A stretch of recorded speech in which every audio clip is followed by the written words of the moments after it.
Good morning students. आज फिर मिल रहे हैं हम लोग अपने नए टॉपिक के साथ। एक्चुअली टॉपिक नहीं, कुछ क्वेश्चन है फिर टॉपिक है। एक्चुअली कुछ क्वेश्चन पीछे छूट गया था, उसको फिर से करवाएंगे, तब चलेंगे क्वेश्चन पे। अब करना क्या, देखिए पिछले बार हम लोग कुछ क्वेश्चन किए थे और पता नहीं, देखते हैं फिर क्वेश्चन देखते हैं क्या होता है। ये एक सेमी सर्कल है जिसका रेडियस बड़ा आर है और इसमें 2 वायर है, ठीक है।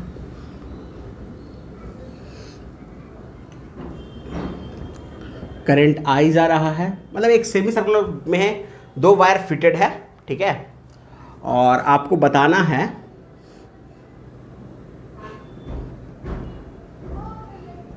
पॉइंट सी पर मैग्नेटिक फील्ड, ठीक है। ए पी कर लो, इसको ए क्यू कर लो। ये जो एंगल फॉर्म कर रहा है ए क्यू वायर, करंट आई है तो देखिए आपको, ये जो फॉर्म कर रहा है ये 30 डिग्री है और ये जो फॉर्म कर रहा है ये 60 डिग्री है। And you have to calculate the magnetic field at point C. लेकिन इसके पहले हम कुछ बातें करना चाहेंगे, पहले इसको कैलकुलेट करके देखिए, अगर होता है तो सही है। 1 मिनट का समय देंगे आप लोग को, वीडियो पॉज करिए 1 मिनट के लिए, उसके बाद आराम से सॉल्व करिए। देखो करेंगे क्या, एक्चुअली इसका सॉल्यूशन आप लोग ट्राई किए होंगे, बहुत अच्छी बात है, नहीं तो फिर भी देखते हैं। मान लो ये वायर है जिसके कारण तुमको मैग्नेटिक फील्ड कैलकुलेट करना होता है, जिसमें करंट आई क्रॉस कर रहा है पॉइंट पार्टिकुलर ये पी पे, जो डिस्टेंस डी पे है, ठीक है। फॉर्मूला कुछ था आपके पास, याद होगा, याद है, ये हमको बोलना होगा। चलो ठीक है, बोल देते हैं। B equals mu naught I upon 4 pi D sign, याद होगा ये एंगल कुछ θ1 और ये एंगल कुछ θ2 था, साइन θ1 प्लस साइन θ2 हुआ करता था आंसर, है ना।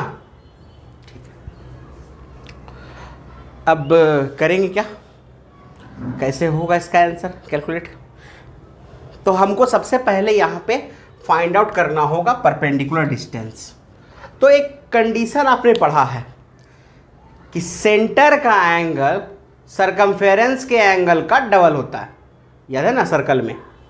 तो 2 परपेंडिकुलर ड्रॉ करते हैं, एक परपेंडिकुलर यहाँ से ड्रॉ करते हैं, अपने आप परपेंडिकुलर ये इसलिए हो गया क्योंकि ये 90 होना है, ये 180 है, तो वैसे ही इसको भी 90 होना है,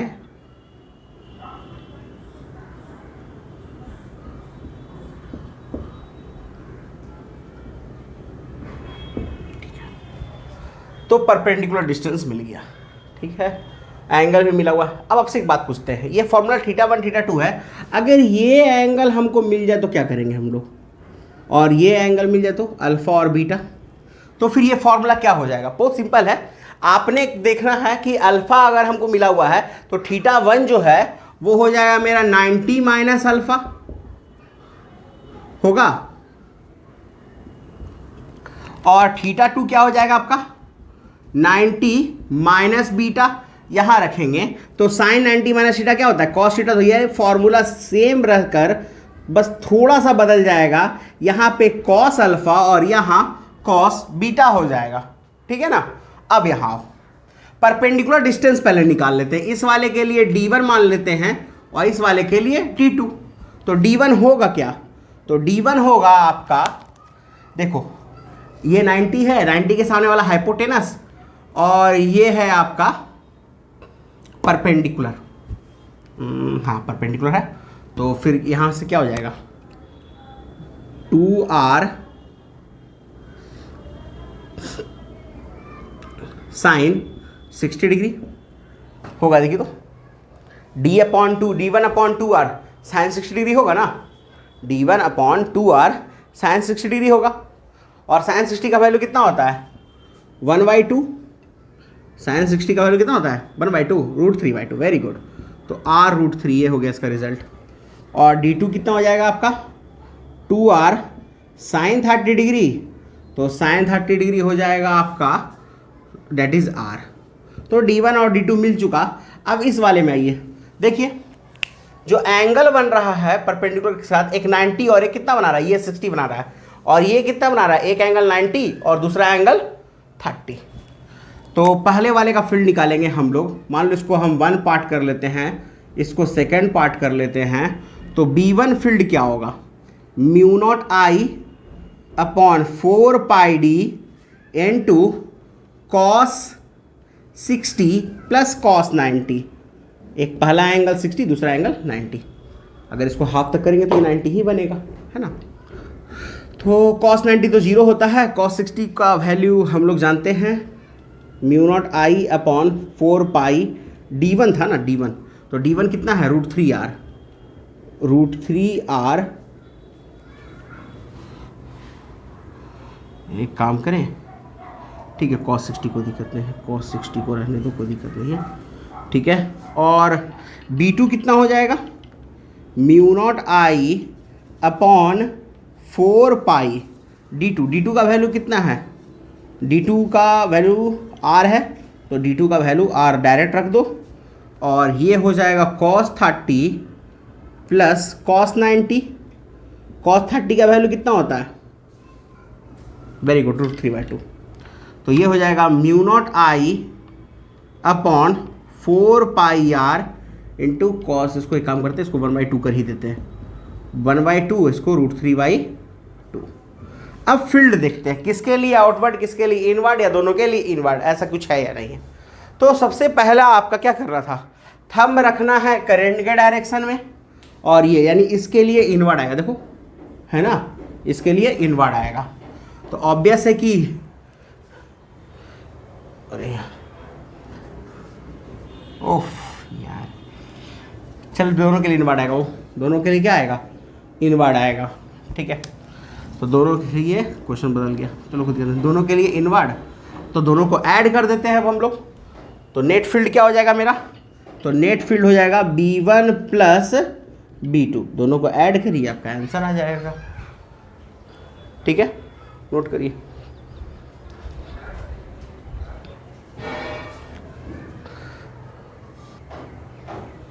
आ जाएगा आंसर, बस ऐड करना है, वो ऐड कर लीजिएगा।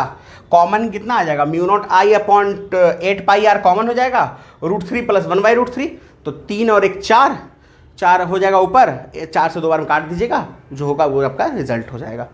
लेकिन एक बात और है कि अगर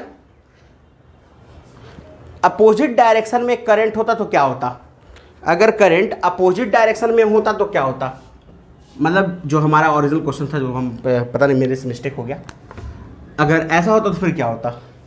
तो ऑब्वियस है कि एक का फील्ड इसका इनवर्ड आया है और इसके लिए आउटवर्ड आता है, यानी इसका फील्ड इनवर्ड, इसका फील्ड मैंने इसका आउटवर्ड, उसका इनवर्ड।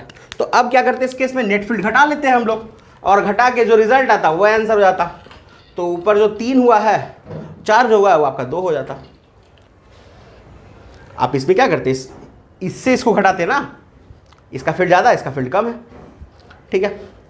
क्यों कम है समझ में आ रहा है, डिस्टेंस के हिसाब से, एज यूजुअल। अब देखो, तो इस वाले में से घटाते तो फिर वही mu naught I upon 8 pi R common लेते, √3 माइनस 1/√3, एलसीएम होता 3 - 1 2/√3, फिर 2 से 2 कैंसिल हो जाता, mu naught I 4 pi R into √3 हो जाता ना डिवाइड में। चलो ठीक है, अगला क्वेश्चन देखते हैं। इसको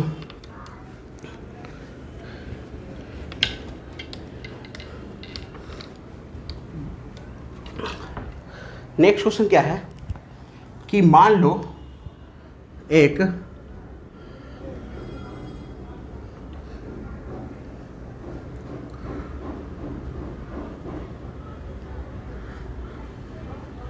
स्क्वायर लूप है, ठीक है, साइड इसका ए है, स्क्वायर लूप है, इसका साइड ए है, ठीक है।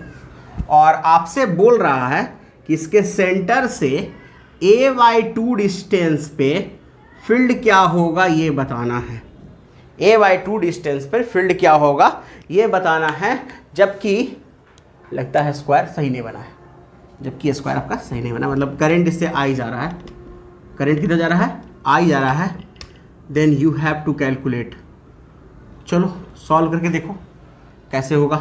याद होगा ऐसा कुछ हम लोग सर्कुलर के लिए बनाए हैं, है ना, उसके एक्सियल लाइन पे, लेकिन इस बार ये सर्कुलर ना होकर स्क्वायर लूप है, उसके सेंटर से a/2 डिस्टेंस पे।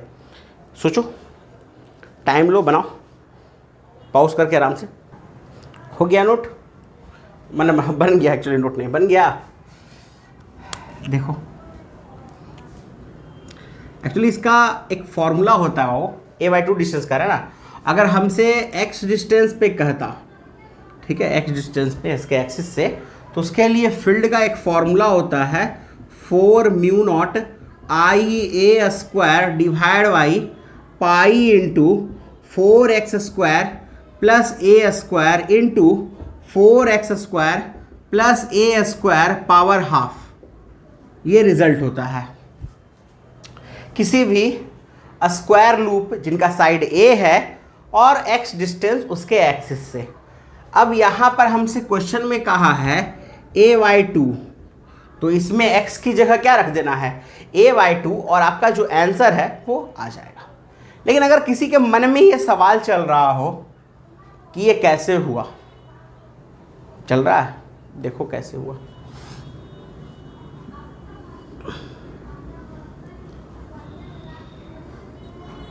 मान लो ये स्क्वायर लूप है, साइड ए है, करंट ऐसे कुछ जा रहा है, नाम दे दो इसको ABCD,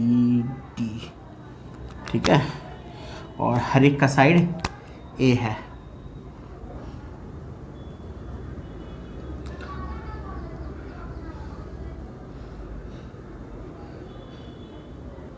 ये x डिस्टेंस पे, इसको ये हटा देते हैं यहाँ x डिस्टेंस पे, तो ये तो हाफ a/2 हो जाएगा आपका, ठीक है। तो जो डिस्टेंस आएगा इस वायर से इसका, वो होगा हमारा, ये डिस्टेंस हो जाएगा, इसका नाम p दे दो, तो ये हो जाएगा कितना, √x² प्लस a² / 4, तो ये हो जाएगा √4x² प्लस a² / 2। डिस्टेंस तो मिल गया, लेकिन हमको एंगल भी चाहिए, तो चलो देखते हैं। कंस्ट्रक्शन करते हैं, एक और मिलाते हैं इसको इससे। अब देखो बात ये है कि ये डिस्टेंस सेम, ये a/2 और ये भी a/2, इसका मतलब क्या होगा कि ये और ये एंगल सेम होगा। तो अगर एक एंगल को हम मान ले अल्फा, क्या मान ले अल्फा, तो अगला भी अल्फा ही होगा। तो वायर के लिए जो हमारा फॉर्मूला है, ये डिस्टेंस d हो गया आपका, उसके लिए फील्ड का फॉर्मूला क्या था, B = μ0 I/4 pi d into sine θ1 plus sine θ2। जब पॉइंट के पास एंगल बनता है, जब यहाँ एंगल रहता है तो cos θ लेते हैं ना, ठीक है। तो sine alpha plus sine alpha that is 2 sine alpha. अब सबसे बड़ा सवाल है कि साइन अल्फा कहाँ से निकालें, तो चलो देखते हैं कैसे। ये a/2 है, ये भी, ये परपेंडिकुलर है और इसका वैल्यू हमको मालूम है, तो ट्रायंगल, चलो इसका नाम कुछ दे दो m, AMP में, इन ट्रायंगल AMP में वो परपेंडिकुलर कैसे, वो समझ में आ रहा है ना, प्लेन के बाहर परपेंडिकुलर, प्लेन पर, इस प्लेन पर परपेंडिकुलर, तो सब पे परपेंडिकुलर हो गया। ऐसे मत सोचना कि कैसे हुआ, ठीक है। अभी भी दिक्कत, ठीक है, नहीं है। तो AMP में आते हैं, तो AMP में क्या होगा कि इसका क्या कहते हैं, MP का स्क्वायर प्लस AM का स्क्वायर इक्वल्स AP का स्क्वायर हो जाएगा। तो a/2 का स्क्वायर यानी a² / 4 अंडर रूट कर लेते हैं, डायरेक्ट AP निकल जाएगा हमारा, और AM का स्क्वायर दैट इज AM मतलब ये डिस्टेंस MP AM पहले तो रख ही दिए, MP का स्क्वायर यानी इसका स्क्वायर, तो इसका स्क्वायर हो जाएगा ये और 4, यानी 4x² प्लस a² / 4। तो AP आ जाएगा हमारा under root 4x² plus 2a² divided by 2 होगा, देख लीजिए होगा ना, AP आ गया। साइन थीटा क्या होता है, परपेंडिकुलर बाई हाइपोटेनस। अल्फा के लिए ये परपेंडिकुलर हो जाएगा AM AM divided by AP, और AM का वैल्यू में A/2 है और इसके वैल्यू में भी 2 है, 2 से 2 कैंसिल, तो रिजल्ट आ जाएगा A/√4x² प्लस 2A²। तो ये वैल्यू वहाँ रखेंगे हम लोग, फिर D का वैल्यू रखेंगे, तो मेरा 1 के कारण फील्ड आ गया। अब इस फील्ड का डायरेक्शन निकालना होगा, तो सिंपल सी बात है, थंब हमारा होना चाहिए करंट के डायरेक्शन में, फिंगर्स होने चाहिए पॉइंट की तरफ फेस करते हुए, पाम बताएगा डायरेक्शन, तो ये इधर आना चाहिए कुछ, है ना, इस पे परपेंडिकुलर MP पे। तो चलो ये है MP पे परपेंडिकुलर हमारा फील्ड। अब देखो इस वाले ट्रायंगल में आ रहे हैं, इसको OMP में ये एंगल थीटा होगा, बोलो, मान रहे हैं अपने मन से एंगल थीटा ही होगा, मान लिया, तो ये 90 माइनस थीटा, और ये परपेंडिकुलर है तो ये भी थीटा होगा। Very good. तो दो कंपोनेंट बनेंगे, इधर होगा आपका B साइन थीटा और इस तरफ का कंपोनेंट होगा B कॉस थीटा। ठीक है, दो कंपोनेंट बन गए। सिमेट्रिकली अगर देखा जाए तो सबके कंपोनेंट आएंगे, सबका कॉस इधर आएगा और सबके साइन एक दूसरे के अपोजिट, इसके अपोजिट इसका और इसके अपोजिट इसका। तो सिमेट्रिकली अगर हम समझें तो साइन मेरा कैंसिल हो जाएगा, रिजल्ट किससे मिलेगा, कॉस वाले से।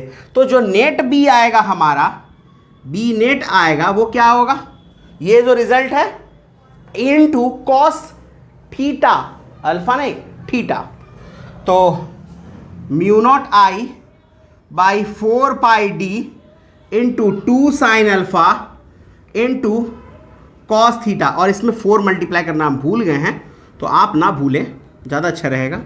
बी नेट क्या हो जाएगा, 4 मल्टीप्लाई होगा। अब डी का वैल्यू रखो, डी का वैल्यू ये है हमारे पास, अल्फा का वैल्यू रखो, साइन अल्फा का वैल्यू भी है हमारे पास, और फिर कॉस थीटा का वैल्यू निकालते हैं। देखो तो कॉस थीटा क्या हो जाएगा, बेस अपॉन हाइपोटेनस, तो यानी A/2 में इससे डिवाइड देंगे, फिर 2 और 2 कैंसिल, तो ये कॉस थीटा क्या हो जाएगा हमारा, A divided by √4x² plus A²। अब देखो साफ साफ देख रहे हो, तुमको लग जाएगा कि आंसर आ सकता है। देखो कैसे, डी वाले में भी देखो ये रूट है और इसका 2 ऊपर चला जाएगा, ठीक है।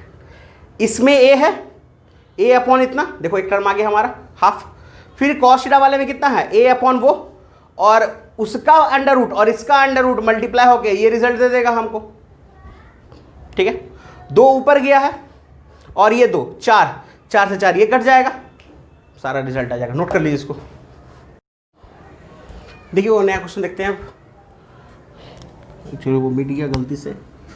देखो वो कह रहा है क्या, एक सिलेंडर दिया हुआ है, एक्चुअली सिलेंड्रिकल वायर है, ठीक है, सॉलिड सिलेंड्रिकल वायर है, पहला कंफर्म बात सुन लीजिए, ठीक है। इसमें एक जो करंट जा रहा है, उस करंट का डेंसिटी दिया हुआ है BR, मतलब यूनिफॉर्म करंट नहीं है, ये आप समझ रहे हैं। इसका रेडियस जो दिया हुआ है वो है कैपिटल R, एंड आपको 2 केस दिया है। पहला एक पॉइंट है R equals to R1 less than R, दूसरा एक पॉइंट है R equals to R2 greater than R। दोनों के लिए फील्ड निकालना है, मान लो एक को B1 एक को B2, दोनों के लिए फील्ड निकालो, कैलकुलेट करो, सोचो कैसे होगा।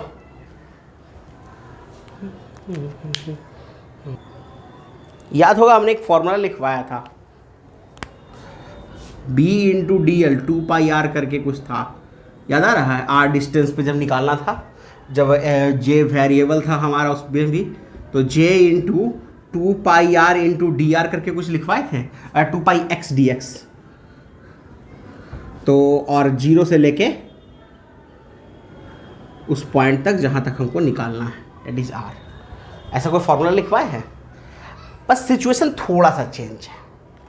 एक्चुअली J का वैल्यू BR दिया हुआ है और ये 2 पाई R DR हो जाएगा, और R की जगह एक वैल्यू दिया हुआ है हमको R1, इंटीग्रेट कर लेंगे R1 तक, dx था, तो चलो करते हैं सॉल्व दोनों के लिए, पहला वाले के लिए भी और दूसरे वाले के लिए भी। तो पहले फर्स्ट के लिए कैलकुलेट करते हैं, ठीक है। फर्स्ट के लिए क्या होगा, तो b इंटू 2πr1 ये रिजल्ट है हमारा। इंटू करेंगे j का जो वैल्यू है, j का वैल्यू कितना है, कितना है, 0 से ये r तक था, सॉरी ये r तक था, क्योंकि r तक ही ना करंट जाएगा, r के बाहर तो कोई करंट है भी नहीं। हाँ, j का वैल्यू कितना है, br इंटू 2πr/dr इंटू 0 से r। ये है वो क्या रहा है पहले वो समझ लो, अगर किसी के पास नहीं पहले से देखा हुआ तो। एक्चुअली करना क्या था, इसमें एक जाके छोटा सा पहले एलिमेंट लेना था, याद आ रहा है, r रेडियस का dr थिकनेस का एक एलिमेंट लिया, जिसका एरिया कितना हो गया हमारा, इसका एरिया dA जो हुआ वो 2πr इंटू dr हुआ, ठीक है। तो इस dA वाले से जो करंट जाएगा di वो क्या होगा, j इंटू dA यानी br इंटू 2πr/dr। और हमको करंट कहाँ से कहाँ तक चाहिए, 0 से लेके r तक का पूरा करंट चाहिए, तो वही चीज़ यहाँ किया हुआ है। अगर किसी के पास पहले से नहीं है वो पढ़ा हुआ तब। हाँ, अब करते हैं b इंटू 2πr1, और ये आपका इस बार r1 तक ही होगा। क्यों, उसका कारण समझाते हैं। सॉरी मेरे से गलती हो गया था, r1 तक ही क्यों होगा, क्योंकि r1 जो है छोटा है r से, यानी यहाँ से स्टार्ट होके इसके पहले ही किसी पॉइंट पे रुक जाना है हमको, यानी हमको पूरे करंट से मतलब नहीं है, लेकिन इस वाले में पूरे करंट से मतलब होगा, ठीक है, क्योंकि हम पॉइंट बाहर ले रहे हैं, ठीक है। चलो आ जाओ इस पर फिर से।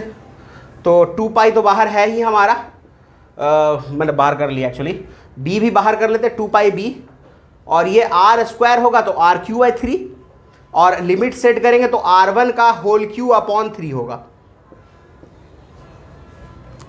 2π से 2π कैंसिल हो जाएगा, इससे इसको कैंसिल करेंगे तो ये r1 का होल स्क्वायर होगा, और रिजल्ट हो जाएगा b r1 का होल क्यू स्क्वायर अपॉन 3। इसको नोट कर लीजिए,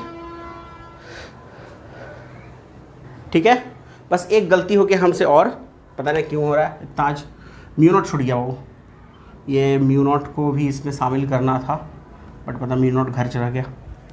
ये हो गया मेरा पहला केस। दूसरे में क्या करना था, R2 ग्रेटर देन R के लिए, तो इस बार हम इंटीग्रेट करेंगे 0 से लेके R तक टोटल करंट, और जो B इंटू ये 2πr है ये R2 ही होगा। और ये क्यों आता है याद है ना, वो एम्पेरियन लूप के कारण। तो जाहिर सी बात है, इससे जाके R2 पे आप लूप बनाइएगा तो B इंटू इंटीग्रेशन dl रहता है, तो 0 से लेके 2π R2 तक। तो पहला रिजल्ट मिला। दूसरे के लिए चलते हैं, तो दूसरे के लिए क्या हो जाएगा, b into 2πr2 mu naught integration 0 से r 2πr dr into j का जो वैल्यू है हमारा br। तो b into 2πr2 mu naught into 2πb integration r² dr 0 से लेके r तक, ये फिर r³ 3 हो ही जाएगा। 2π से 2π कैंसिल आउट हो गया हमारा, तो b का रिजल्ट आ गया हमारा म्यू नॉट b, ठीक है, और r³ होगा इधर r³ डिवाइडेड बाई 3r2। ये रिजल्ट हो गया मैग्नेटिक फील्ड का। नोट कर लीजिए इसको।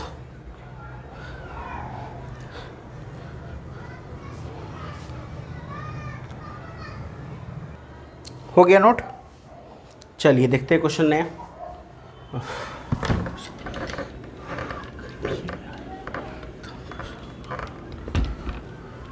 ऐसा क्वेश्चन लगता है 2 बार एक जगह पे हम देखे हैं, एक बार देखिए क्या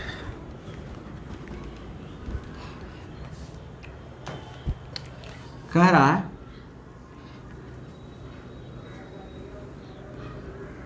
ये एक सिलिंड्रिकल वायर है, मतलब हॉलो, ठीक है, हॉलो वायर है लेकिन थिन नहीं है। हाँ सॉरी, इसका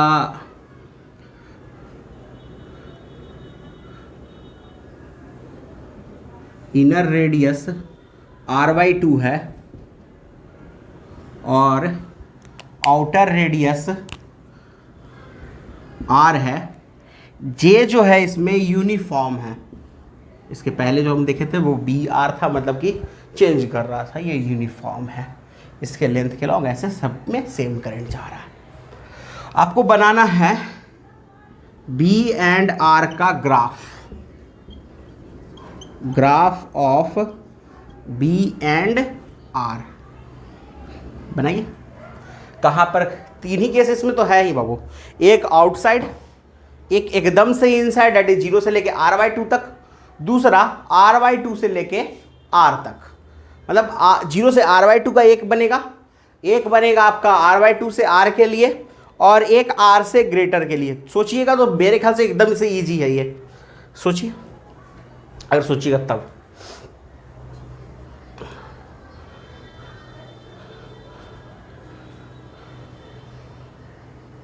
सोच लिए? चलिए देखते हैं।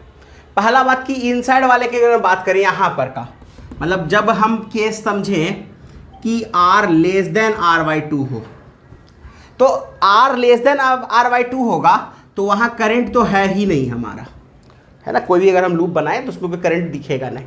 अगर I 0 है, सिंस B इज 0, तो पहला तो हमको मिल गया। दूसरा रिजल्ट, R जो है r/2 से लेके r के बीच में है, ठीक है। इस केस में क्या होगा? तो इस केस में यूनिफॉर्म डेंसिटी है, तो उसके लिए B का वैल्यू लिखवाए थे μ0 J r/2, यानी B R के डायरेक्टली प्रोपोर्शनल है, ठीक है। और लास्ट थर्ड केस, जब R बहुत बड़ा, मतलब R बड़ा हो R से, तो टोटल का टोटल सारे करंट के कारण फील्ड मिलेगा, है ना। तो B इक्वल्स क्या लिखवाए थे उसके लिए? μ0 I अपॉन 2πr, तो इन्वर्सली प्रोपोर्शनल है। तो ग्राफ इसका कुछ ऐसा बनना चाहिए, इधर B, इधर R, ये r/2 और ये r, नहीं सॉरी, इसको और करते हैं थोड़ा और, ठीक है। देखिए क्या हुआ, यहाँ तक कोई फील्ड नहीं, यहाँ फील्ड डायरेक्टली रहेगा, और फिर ये ऐसा 2-3 ग्राफ है इस तरह के क्वेश्चन जो पूछे गए हैं इसके पहले भी, ठीक है। एक जगह और देखें जहाँ से सिलेंड्रिकल सेल दिया, लेकिन वहाँ रेडियस r/2 ना रखे r1 r2 ले लिया था, तो बन जाएगा वैसा ही कुछ, ठीक है। इसको नोट करिए।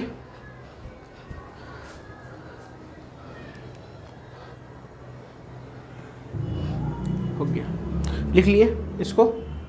चलिए आगे चलते हैं। कह रहा है एक क्वेश्चन है, इसके बाद चलेंगे टॉपिक पे, ठीक है। और भी क्वेश्चन आप लोग ट्राई कीजिए, ऐसे जहाँ तक मैक्सिमम हो रहा है, जो मिलता है वो करवा दे रहे हैं। ऐसे आप लोग ट्राई करिए, जहाँ पूछना हो पूछिए। देखिए कह रहा है इसमें कि 3 एक्सिस है आपका, वो तो होता ही है, इसमें है क्या, x, y और z। करंट I जा रहा है निगेटिव डायरेक्शन की तरफ, z एक्सिस के, और कह रहा है कि कोई पॉइंट है P, x, y 0, और यहां आपको बताना है B वेक्टर क्या होगा, बताइए, सोचिए।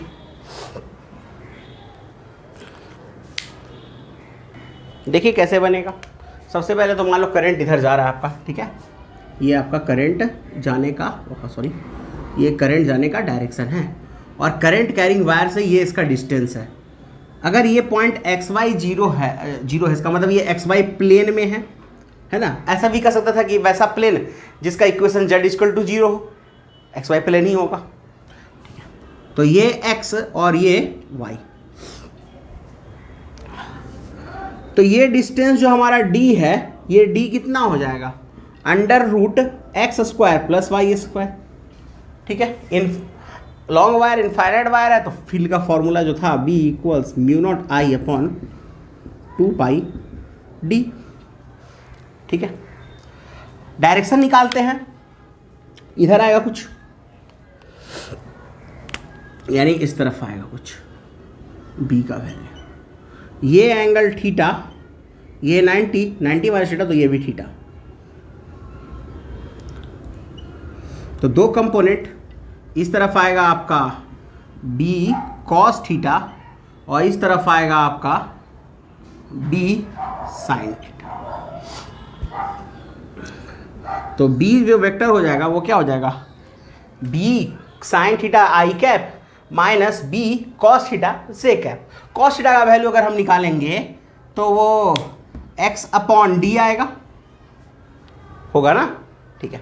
साइन थीटा का वैल्यू निकालेंगे तो y अपॉन डी आएगा। तो आई की तरफ कितना हो गया, b साइन थीटा। तो b में साइन थीटा मल्टीप्लाई करते हैं तो that is y upon D, यानी ये डी स्क्वायर हो जाएगा। तो रिजल्ट क्या हो जाएगा, mu naught I Y upon 2 pi D square I cap minus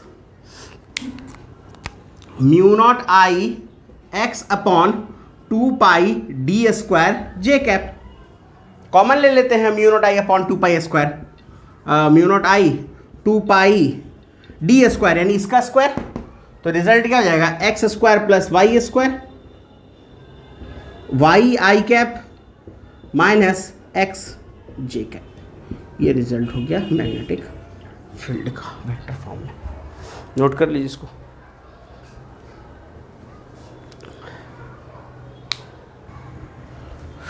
चलिए ठीक है, ये तो हो गया हम लोग का कंप्लीट। अब हम लोग चलेंगे अगले टॉपिक पे, जो बोले भी थे कि इस क्वेश्चन के बाद चलेंगे। और भी क्वेश्चन देखते रहिएगा, जो होगा पूछिए, बनाइए, जहाँ तकलीफ़ हो वहाँ पूछिए, जहाँ तकलीफ़ हो वहाँ मत पूछिए, लेकिन पढ़िए, ठीक है। देखिए नेक्स्ट टॉपिक जो है वो है force on moving charge particle, charge particle in magnetic field.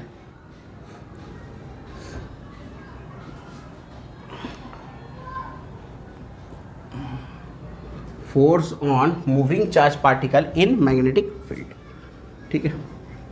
इसका फॉर्मूला आप लोग पढ़े होंगे, जिसे लॉरेंज फोर्स के नाम से भी जाना जाता है। इसका फॉर्मूला ऐसा कुछ था, याद होगा आप लोग को, है ना।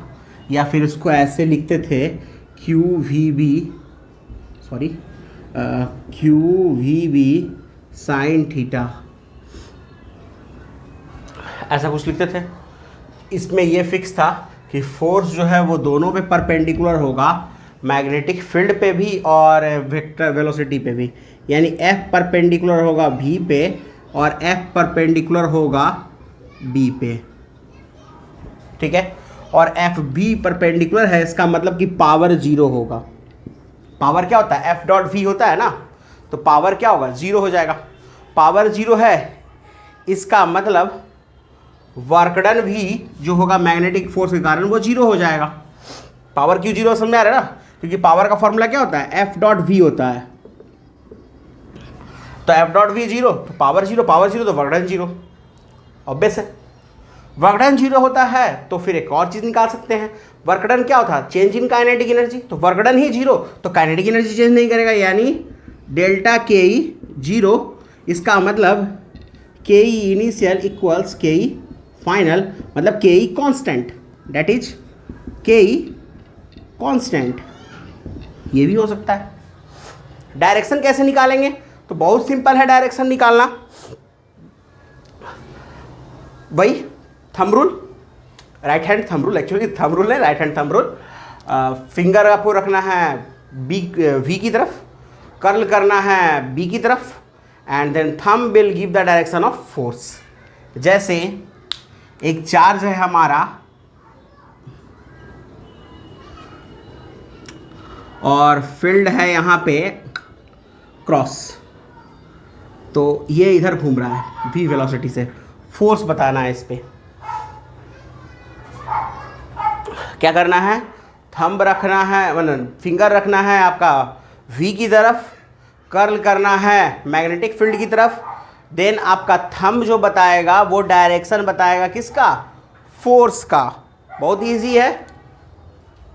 ऐसे कर्ल किए इनसाइड, फोर्स इधर आ रहा है ना, but this is negative charge, या कभी कभी इलेक्ट्रॉन भी देता है, तो फिर निगेटिव चार्ज होने के कारण फोर्स उल्टा हो जाएगा, क्योंकि minus q v cross B होगा उसका, है ना, सिंपल है।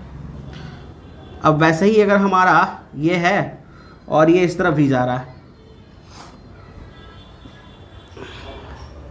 देखिए फोर्स किधर आएगा, मिल गया, वेरी गुड, बहुत सिंपल है। इसको इधर रखना है हमको, अरे यार, अरे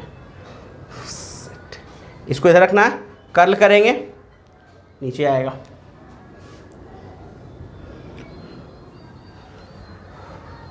नोट करिए इसको।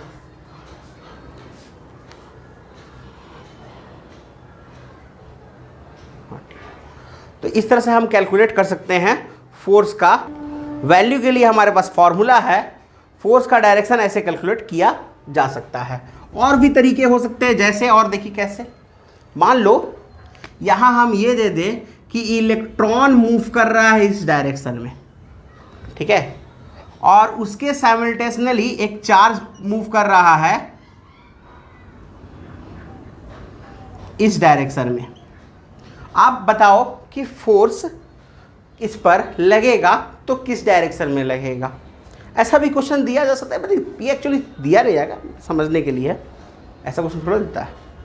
सबसे बड़ा बात कि अगर इलेक्ट्रॉन इधर जा रहा है तो करंट इधर होगा, ठीक है। करंट के लिए हमको क्या निकालना होगा, पहले फील्ड का डायरेक्शन निकालना होगा। तो इस तरफ बाहर की ओर थंब रखे करंट की तरफ, फिंगर आपका पॉइंट की तरफ बाहर आ रहा है, यानी इसका फील्ड जो है यहाँ पे बाहर है, ठीक है।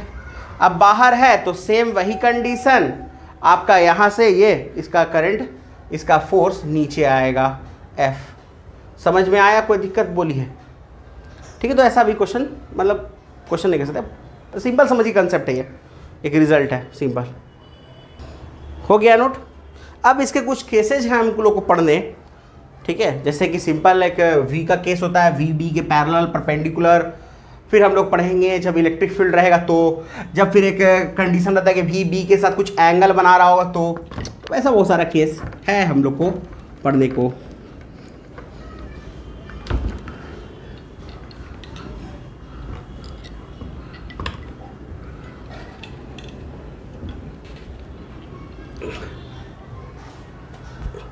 देखो पहला केस क्या है कि अगर V पैरेलल हो गया B के, तो अगर V पैरेलल है मतलब कि V वेलोसिटी और ये सेम डायरेक्शन में, तो इस केस में होता क्या है कि फोर्स मतलब क्रॉस प्रोडक्ट जीरो हो जाता है। तो यहाँ पर भी फोर्स जीरो होगा, मतलब एक्सेलरेशन जीरो होगा, तो V कांस्टेंट होगा, यानी कोई डेविएशन नहीं, जैसे आया था वैसे ही चला जाएगा, यानी जिस डायरेक्शन से आ रहा था उस डायरेक्शन तो नहीं जाएगा। लेकिन ये मैग्नेटिक फील्ड है और आपने एक पार्टिकल जिसका वेलोसिटी v से इसको आप इधर मूव करवाए थे, तो ये लीनियर पाथ ही रखेगा। कैसा पाथ रखेगा? लीनियर पाथ रखेगा, v कांस्टेंट रहने के साथ। दूसरा, अगर v परपेंडिकुलर हो गया b के, तो ऑब्वियस है कि जो फॉर्मूला होगा f का वो QVV होगा, बट डायरेक्शन यहाँ निकालना होगा वही कंडीशन लगाकर जो हम लोग अभी देखे थे, राइट हैंड थंब रूल। तो देखो ये हमारा मैग्नेटिक फील्ड का एक रीजन है, ये क्या है? एक मैग्नेटिक फील्ड का रीजन है, ठीक है, जिसमें चार्ज पार्टिकल मूव करेगा perpendicular to the magnetic field. चलो तो हम अलग अलग कंडीशन ले लेते हैं, एक यहाँ, एक यहाँ, एक यहाँ और एक यहाँ ले लेते हैं, ठीक है, रुको, एक यहाँ ले लेते हैं, ठीक है। ये जा रहा है v वेलोसिटी से इस तरफ, फोर्स किधर लगेगा इसका? ठीक है, फोर्स निकालिए, फोर्स ऊपर की ओर लगेगा इसमें, है ना? ठीक है। वैसे ही अगर इस पॉइंट पे जा रहा हो इस तरफ से, वैसे v वेलोसिटी से, तो इसका फोर्स इधर लगेगा। और अगर इसमें v वेलोसिटी से इधर जा रहा हो तो इसमें भी फोर्स इधर ही लगेगा, f आपका, तो इसमें भी फोर्स आपका f इधर लगेगा। यानी ओवरऑल हमको ये समझने में आया है कि इस पाथ को जैसे भी ये जाए, इस पे अगर सर्कुलर फॉलो करता है तो सबका फोर्स इधर सेंटर की तरफ लगेगा, और सबका फोर्स सेंटर की तरफ लग रहा है, इसका मतलब कैसा हो जाएगा, इसका पाथ सर्कुलर हो जाएगा। पाथ क्या हो जाएगा, सर्कुलर हो जाएगा। ठीक है, सर्कुलर है तो सेंट्रोपिटल फोर्स मिल रहा है इसको कहाँ से, तो क्यू वी वी से। यानी कहने का मतलब कि m v square by R, ये चार्ज पे अगर मास एम है, ये चार्ज क्यू पे मास क्या है, एम है, तो m v square upon R, R क्या है इसका रेडियस सर्कुलर पाथ वाले का, इक्वल्स क्या हो जाएगा, क्यू वी बी, भी से भी कैंसिल, तो आर इक्वल्स क्या हो जाएगा, m v upon q B. M v है क्या, मोमेंटम है। मोमेंटम को हम लोग लिखते हैं, आप पढ़े हैं, मोमेंटम को लिखते हैं √2m/ke, याद आ रहा है कुछ, ऐसा लिखते हैं ना। और ke को लिखते हैं q इंटू वी, वो पोटेंशियल वाला, वेलोसिटी वाला नहीं, पोटेंशियल वाला भी। तो ये रिजल्ट्स हमारे बदलते चले जाएंगे। एक फॉर्मूला आ गया हमारा 2m/ke अपॉन QB, फिर एक और रिजल्ट आ गया हमारा √2m/QV अपॉन QB। ये QV मतलब क्या, अगर हम इसको वेलोसिटी जो दिए थे वो भी पोटेंशियल के कारण दिए हों तो फिर ये रिजल्ट हो गया। R का वैल्यू है हमारा, ठीक है। V का वैल्यू तो V निकाल सकते हैं, QVR अपॉन M, उसके लिए कोई दिक्कत नहीं है। इसको पहले नोट कर लीजिए या स्क्रीनशॉट ले लीजिए, वो भी सही है।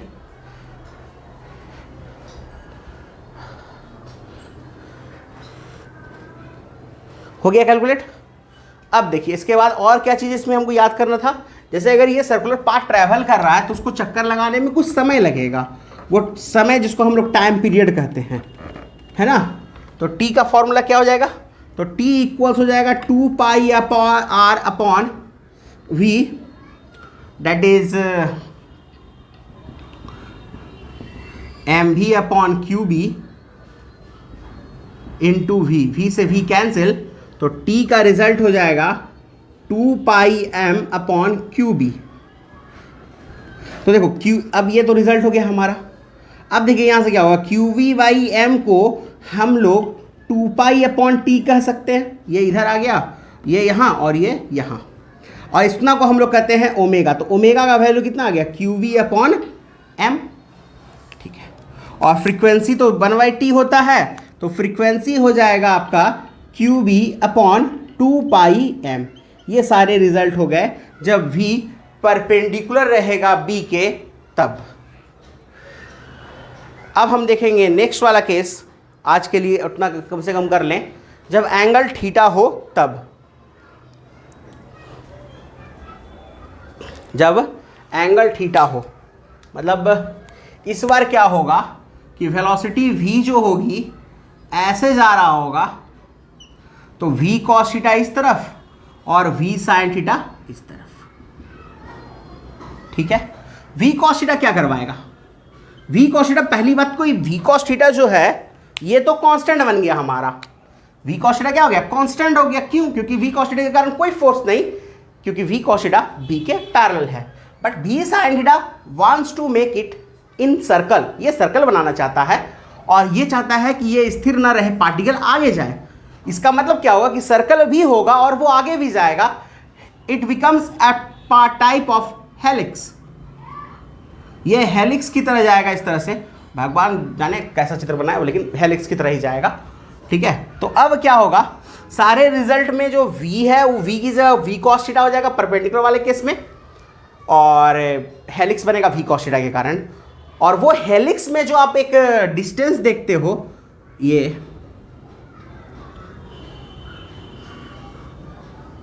दो सर्कल के बीच का, इसको हम लोग कहते हैं पिच।